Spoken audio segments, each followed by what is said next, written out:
નવસારી વિશે તો નવસારી જિલ્લાની પૂરની સ્થિતિનો તાગ મેળવવા નાયબ મુખ્યમંત્રી હર્ષ સંઘવી નવસારી ખાતે પહોંચ્યા છે। Harsh Sanghavi disaster control room ખાતે જિલ્લા કલેક્ટર તેમજ તેમની ટીમ સાથે બેઠક કરશે।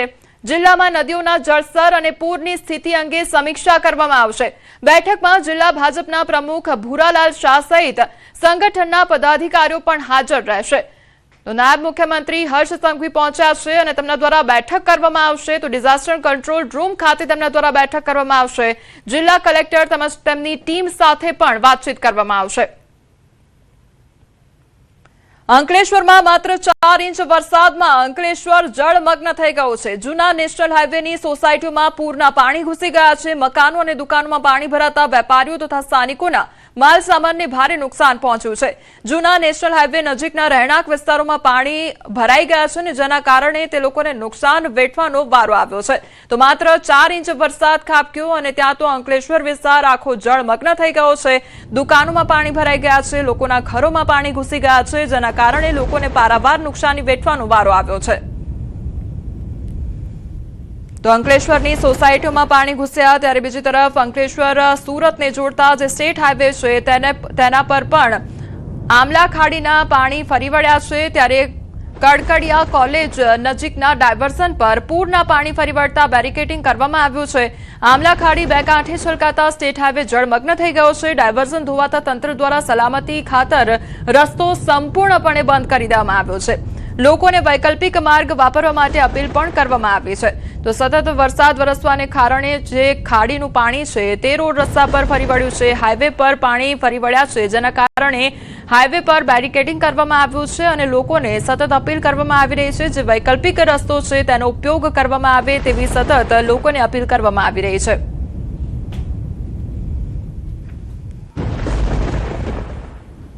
आ तरफ खेड़ा जिल्लामां धोधमार वरसाद खाबक्यो छे। खेड़ाना महेमदाबादमां मुसळधार वरसाद वरसी रह्यो छे। 4 कलाकमां 10 इंचथी वधु वरसाद खाबक्यो छे। भारे वरसाद पड़ता नीचाणवाळा विસ્તારોમાં पाणी भराई गया छे।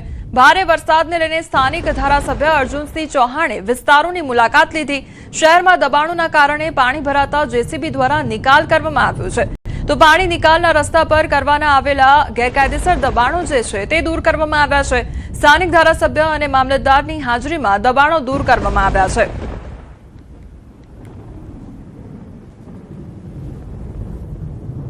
આમ તો જિલ્લામાં સૌથી વધુ વરસાદ પડ્યો છે। આમ તો ઘણા સમયથી વરસાદની રાહ જોતા હતા, ભગવાનને પ્રાર્થના કરતા હતા, પણ છેલ્લા 7-8 કલાકમાં વધુ વરસાદ પડ્યો છે। નીચાણવાળા ભાગોમાં વરસાદના પાણી પણ ભરાયા છે। નગરપાલિકાની ટીમ હવે જેસીબી સાથે જ નીકળ્યા છે। જ્યાં જ્યાં પરિસ્થિતિ લાગી ત્યાં આગળ જેસીબી કામ કરી રહ્યા છે। પરિસ્થિતિ એવી થાય છે કે લોકોએ દબાણ કરી દીધા હોવાથી ઘણા તકલીફ છે જે અમે હાલ પણ દૂર કરી રહ્યા છે ચાલુ વરસાદે। ખેડા જિલ્લાના મહેમદાવાદની અંદર માત્ર 4 કલાક જેટલા સમયની અંદર 10 ઇંચથી વધુ વરસાદ પડ્યો છે અને વરસાદના કારણે શહેરમાં તમામ જગ્યાએ જળબંબાકાર સ્થિતિ જે ઉભા છે તે પોલીસ સ્ટેશન વિસ્તાર છે।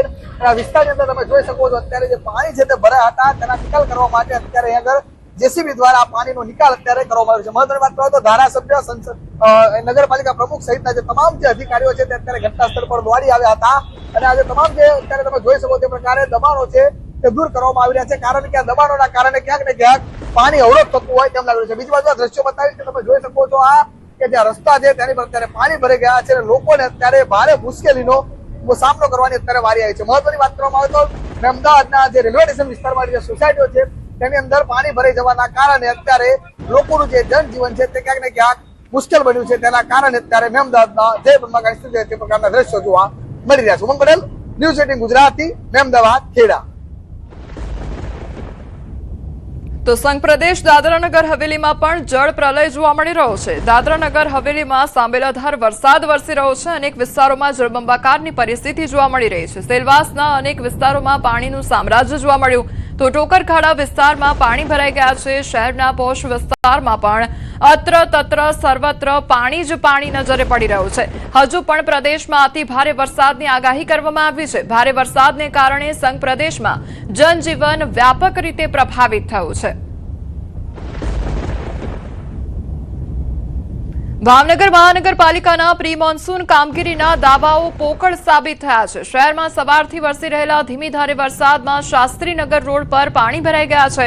શહેરના શાસ્ત્રીનગર રોડ શહેરનો મુખ્ય માર્ગ પર વિશ્વકર્મા સર્કલથી વડલા તરફ જવાનો રોડ પર પાણી ભરાઈ ગયા છે. તો રોડ પર પાણી ભરાઈ જતા વાહન ચાલકો અને સ્થાનિકોને મુશ્કેલીનો સામનો કરવો પડી રહ્યો છે. વર્ષોથી શાસ્ત્રીનગર રોડ પર પાણી ભરાવાની સમસ્યા સ્થાનિકોના આક્ષેપ રહેતા હોય છે. તો સ્થાનિકોના આક્ષેપ એ પણ છે કે પાણી ભરાવા અંગે મહાનગરપાલિકાના તંત્રને અવારનવાર રજૂઆતો પણ કરવામાં આવી છે, છતાં કોઈ નક્કર પરિણામ આવતા નથી. પાણી ભરાવાની સમસ્યાઓનું કાયમી નિરાકરણ લાવવામાં આવે તેવી સ્થાનિકો દ્વારા સતત માંગ કરવામાં આવી રહી છે. વિજયરાજનગર શાસ્ત્રીનગર જે કહેવાય છે ત્યાં આ પાણી ભરાવાની સમસ્યા કાયમ માટે રહેશે. તો અમદાવાદમાં ધોધમાર વરસાદ વરસી રહ્યો છે. છારોડી ખાતે તમામ રસ્તાઓ પાણી થઈ ગયા છે. નિરમા યુનિવર્સિટી તરફના તમામ રોડ પર પાણી વહી રહ્યા છે. તો એમસી દ્વારા પંપથી પાણીના નિકાલનો પ્રયત્ન થઈ રહ્યો છે, છતાં પાણીનો કોઈ પણ પ્રકારનો નિકાલ નથી થઈ રહ્યો. તો અમદાવાદના દ્રશ્યો સામે આવી રહ્યા છે કે જ્યાં ધોધમાર વરસાદ ખાબકવાને કારણે રોડ રસ્તા પર પાણી ભરાઈ ગયા છે, જેના કારણે લોકોને હાલાકી વેઠવાનો વારો આવી રહ્યો છે.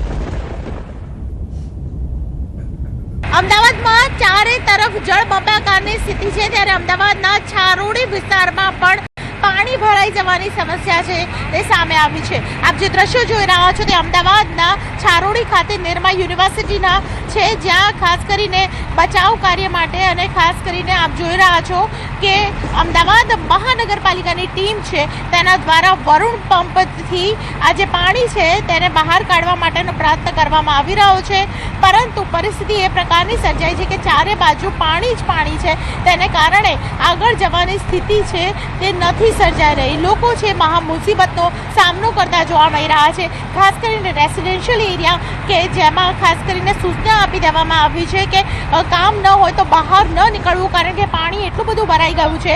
છારોડીના નિરમા યુનિવર્સિટી, એટીએસ અને તેની સાથે બાબા સાહેબ આંબેડકર યુનિવર્સિટી રોડ ઉપર આ પ્રકારની પરિસ્થિતિ છે તે જોવા મળી રહી છે. અંદરના ભાગોની અંદર સર્વિસ રોડ ઉપર સૌથી વધારે પાણી ભરાઈ જવાની સમસ્યા છે હાલ જોવા મળી રહી છે. એસજી હાઈવે ઉપર વાત કરવામાં આવે તો એસજી હાઈવે ઉપર પણ સર્વિસ રોડ ઉપર સૌથી વધારે પાણી ભરાઈ જવાની સ્થિતિ હાલ જોવા મળી રહી છે. તેના પગલે અંદરના રોડમાં પણ આપ જુઓ તો છારોડી તરફના તમામ રોડ છે તેમાં આ પ્રકારની પાણી ભરાવાની સમસ્યાને કારણે લોકો હાલ પરેશાન થતા જોવા મળી રહ્યા છે. 2 થી 3 કલાકમાં પાણી ઉતરી જાય તેવો અંદાજ છે, પરંતુ જે પ્રકારે વરસાદ અનરાધાર છે, વરસાદ સવારથી સતત વરસી રહ્યો છે. સવારના 9 વાગ્યાથી લઈને 4 વાગ્યા સુધીનો જે વરસાદ છે તેને કારણે સતત અનરાધાર વરસાદને કારણે સૌથી વધારે કફોડી સ્થિતિ અમદાવાદ શહેરની પણ બની છે. કેમેરા પર્સન પંકજ મકવાણા સાથે દીપિકા કુમાર, ન્યૂઝ 18 ગુજરાતી, અમદાવાદ. તો આ તરફ ડાંગના સાપુતારામાં ધોધમાર વરસાદ વરસી રહ્યો છે. વઘઈમાં 6 ઇંચ વરસાદ ખાબક્યો છે. વરસાદના કારણે ઝરણા વહેતા થયા છે. તો ડાંગ જિલ્લામાં મેઘરાજાનો કહેર જોવા મળી રહ્યો છે અને જનજીવન પર વ્યાપક અસર પણ સર્જાઈ છે. જિલ્લામાં સતત વરસી રહેલા ભારે વરસાદને કારણે અનેક વિસ્તારોમાં પાણી ભરાઈ ગયા છે, જ્યારે અનેક સ્થળોએ વૃક્ષો ધરાશાયી થતા માર્ગ વ્યવહાર ખોરવાઈ ગયો છે.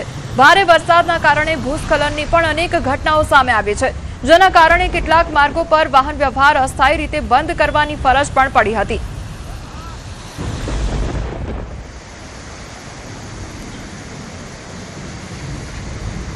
ડાંગ જિલ્લામાં થઈ રહેલા ભારે વરસાદને પગલે માર્ગ અને મકાન વિભાગ હસ્તકના 47 જેટલા માર્ગો પ્રભાવિત થયા છે. ચોમાસાની વર્તમાન પરિસ્થિતિને ધ્યાનમાં રાખીને રાજ્યમાં વાહન વ્યવહાર માટે બંધ કરવામાં આવ્યો છે માર્ગ. ત્યારે ભારે વરસાદ અને પ્રતિકૂળ હવામાનને કારણે ડાંગ જિલ્લામાં પંચાયત હસ્તકના કુલ 47 રસ્તાઓ વાહન વ્યવહાર માટે બંધ કરવામાં આવ્યા છે. જિલ્લા વહીવટીતંત્ર દ્વારા નાગરિકોની સલામતી માટે જરૂરી પગલાં લેવામાં આવી રહ્યા છે અને રસ્તાઓ વહેલી તકે પુનઃ શરૂ કરવા માટે કામગીરી પણ ચાલુ છે. ભારે વરસાદની પરિસ્થિતિને ધ્યાને રાખતા જિલ્લામાં તમામ શૈક્ષણિક સંસ્થાઓ, આંગણવાડી કેન્દ્રો, પ્રાથમિક માધ્યમિક શાળાઓ, કોલેજીસ અને આઈટીઆઈમાં રજા જાહેર કરવામાં આવી છે. ભારે વરસાદને કારણે ઓવરટોપિંગ થવાથી 47 જેટલા માર્ગો અવરોધાયા છે. ફોરેસ્ટ ડિપાર્ટમેન્ટ અને માર્ગ અને મકાન વિભાગની ટીમ આ પ્રકારના જાહેર રસ્તા પરની અડચણો દૂર કરવા માટે પ્રયત્નશીલ છે અને તમામ રસ્તાઓ અત્યારે મોટરેબલ કરવાની કાર્યવાહી ચાલુ